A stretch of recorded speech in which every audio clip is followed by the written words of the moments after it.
What do you see when you imagine a tank? Something with a huge gun, sturdy armor, and big tracks, right?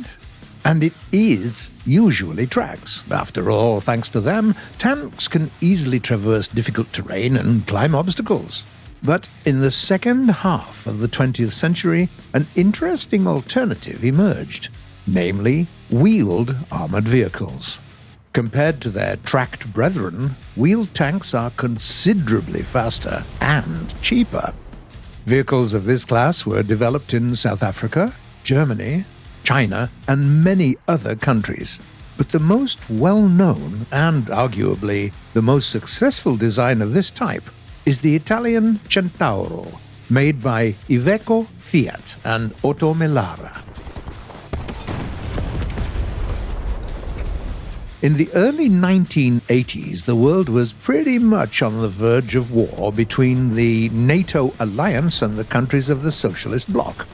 Even though Italy didn't share land borders with any members of the Warsaw Treaty, it still had to consider the possibility of a future conflict with invading Soviet forces. When it came to the defense of Adriatic coastal areas, the Italian military mostly relied on the M60 MBTs and Leopards, both of which weren't exactly cutting edge by that point. Naturally, the Italian top brass came to the conclusion that they needed newer armor. 4 new vehicles, in fact. One of those new designs was a wheeled tank destroyer called Centauro. As we've said, the vehicle was developed by Iveco Fiat and Otto Melara. Engineers of these companies were pretty experienced in making lightly armored vehicles, thanks to their background of designing light IFVs and OF-40 tanks intended for export sales. So, naturally, it was decided that they should join forces here as well. It's worth noting that at first, the team behind the project considered just using upgraded versions of the Fiat 6614 and 6616 APCs. But soon the idea was dropped because the military were not satisfied with the performance of their 90mm cannon. After all, the new tank destroyer was supposed to have the capability of fighting Soviet armor, and in order to counter Soviet MBTs, it required at least a standard main battle tank 105mm cannon. As a 6-wheeled hull was no longer able to withstand the weight of the new cannon, the team was forced to transform the vehicle into an 8x8. Furthermore, the new vehicle received enough armor to protect it from high-caliber machine guns and autocannons, and was given laser alarm receivers. To allow the Centauro to reliably engage targets at long ranges, Italian engineers also equipped the vehicle with a fire control system developed by Officine Galileo, with thermal imaging, a panoramic binocular periscope, and a laser rangefinder.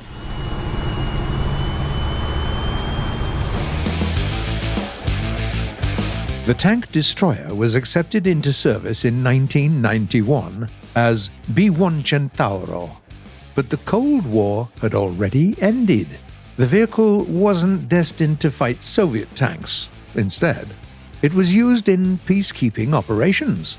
As a part of the UN forces, Centauros were deployed in the former Yugoslavia, Iraq, Somalia, and other troubled areas. Centauro was usually employed for road patrols, wide area control, and infantry support to escort motor convoys and provide reconnaissance. It's worth noting that directly engaging enemy armor was never on the top of the list of tasks for the Centauro. Regular MBTs with their superior defenses were simply better suited for that kind of job. At the same time, despite the fact that the Centauro mostly relied on its mobility to survive, the decision was made to equip it with ERA for extreme situations and as a precaution. In 1993, a British company called Royal Ordnance created a special ERA pack for this vehicle. This package is known as the Romor A armor. It provided the Centauro with better protection against heat projectiles like warheads of Soviet RPGs or first-generation ATGMs. Due to their great combat capabilities, these tank destroyers were highly sought after globally. In the early 2010s, several vehicles were also tested and evaluated in Russia. And it's clearly not the end of the road for the Centauro. Far from it, in fact. For instance, in the middle of the 2000s, the vehicle was fitted with a new domestically produced 120mm gun and given additional panels of ceramic armor. Today, it's clear that the Italian military made the right call to bet on the Centauro. Wheeled tanks of the series proved to be very useful in localized conflicts, while being 3 times cheaper than the Ariete MBT. In War Thunder, thanks to their excellent mobility and firepower, these military vehicles do well against even the MBTs. But what do you think about them? What is your favorite Centauro? Share your stories and experiences in the comments below. We're looking forward to them.